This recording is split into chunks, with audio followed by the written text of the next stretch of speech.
Kembali di Breaking News, pemirsa, dan kami akan kembali menghubungi jurnalis iNews, Toy Iskandar, yang saat ini berada di tempat prarekonstruksi kasus pembunuhan Vina dan Eki. Selamat malam, Toys. Sambil jalan aja ya. Toys. Ya, Pak. Oke, Toys, saat ini kita bersama dengan kuasa hukum dari Peggy Setiawan, Mas Tony. Mas Tony, bagaimana pendapat Anda pasca prarekonstruksi yang dilakukan? Ya, tadi prarekonstruksi yang dilakukan ya itu kalau penyidik aparat tadi ngabari saya itu hanya survei ya bahasanya. Nah, jadi ya saya juga kecewa karena tidak dikabari, Pak. Jadi saya tidak melihat ya, kami tidak melihat apa yang dilakukan itu, kami tidak melihat apa surveinya bagaimana, kami tidak melihat. Jadi kami kecewa ya, tidak dikabari, kemudian tidak diberitahu walaupun survei ya, ketika kami ada itu hak seorang tersangka yang didampingi penasihat hukumnya ya dalam pemeriksaan. Nah, itu tidak didapat ya hari ini ya. Kalau memang ini rekonstruksi, kalaupun pra juga namanya kuasa hukum itu punya hak ya, punya hak untuk komunikasi, melihat. Anda sudah mencoba berkomunikasi dengan Peggy? Bagaimana, apalagi di daerah sendiri di sini.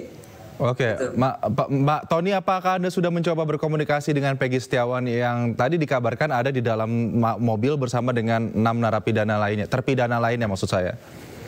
Iya, kami dari kuasa hukum belum memastikan apakah Peggy Setiawan berada di dalam mobil putih ya yang tadi dikasih tahu atau kabarnya. Kami belum memastikan ya, karena kami tanya salah satu anggota kepolisian saja, ada tidak Peggy Setiawannya di dalam atau di sini? Jawabnya tidak tahu katanya. Kami hanya mengamankan, kami hanya pengamanan. Itu jawabnya. Jadi tertutup tadi itu. Saat ini posisi Anda ada di mana, Pak Tony? Ya, saya masih di lokasi. Pertama kali. Tepatnya? Anggota melakukan survei atau prarekonstruksi di sini pertama kali dekat SMP 11. SMPN 11 Perjuangan.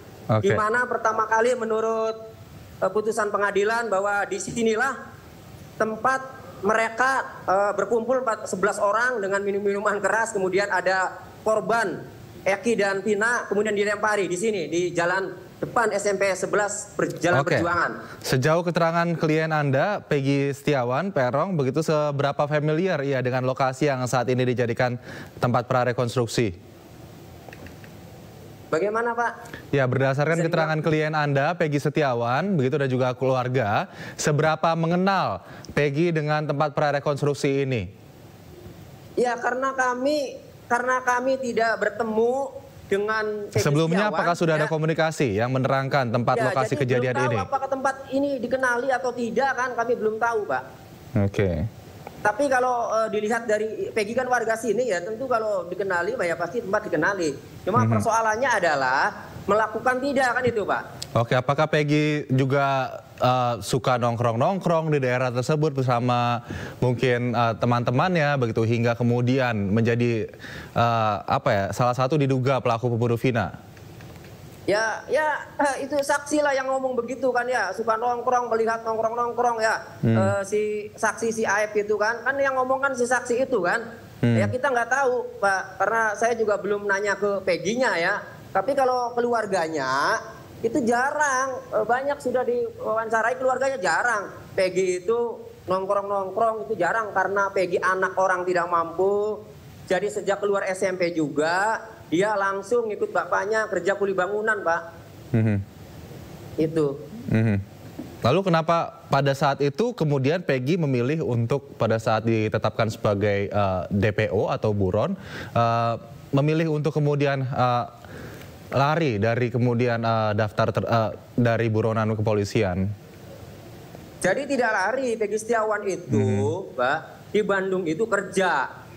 Dan polisi itu pinter, polisi Indonesia itu pinter loh, Pak. Teroris saja bisa kena, ya. Pembunuh yang jauh di mana saja lintas provinsi bisa kena. Artinya kalau sejak awal 2016 polisi yakin bahwa Peggy Setiawan, bukan Peggy alias Perong ya, bahwa Peggy Setiawan adalah pembunuhnya, ya udah kenal lah, Pak. Karena pada saat datang ke rumah ibu menggeledahan, ngambil menyita ya, mengamankan motor, sepeda motor 2 unit. kan ditanya Peggy-nya di mana, dijawab Peggy-nya di Bandung, kan gitu Pak. Artinya kalau sejak awal yakin bahwa Peggy Setiawan adalah pelakunya, ya udah pasti kena. Ini persoalannya adalah dalam DPO itu Peggy alias Peron dengan ciri-ciri yang berbeda dengan Peggy Setiawan, Pak. Oke. Jadi sampai saat ini belum ada diri, tidak kabur, Pak. Belum ada pihak kepolisian yang datang ya kepada Pak Tony maupun keluarga begitu menjelaskan kronologi kejadian saat ini di lokasi ya. Iya, kami berusaha menanyakan semua masih tertutup, hanya sebatas mengamankan, jadi mereka tidak bisa jawab. Nah, ada yang menjawab juga tadi, Pak, ini survei saja, katanya begitu, Pak. Pak Tony, kita juga ingin tahu sebetulnya bagaimana kemudian komunikasi antara Anda dan juga kuasa hukum para terpidana lain, begitu, atau terpidana lain yang juga mengaku sebagai korban salah tangkap, begitu, tidak mengaku telah melakukan pembunuhan terhadap Vina dan Eki.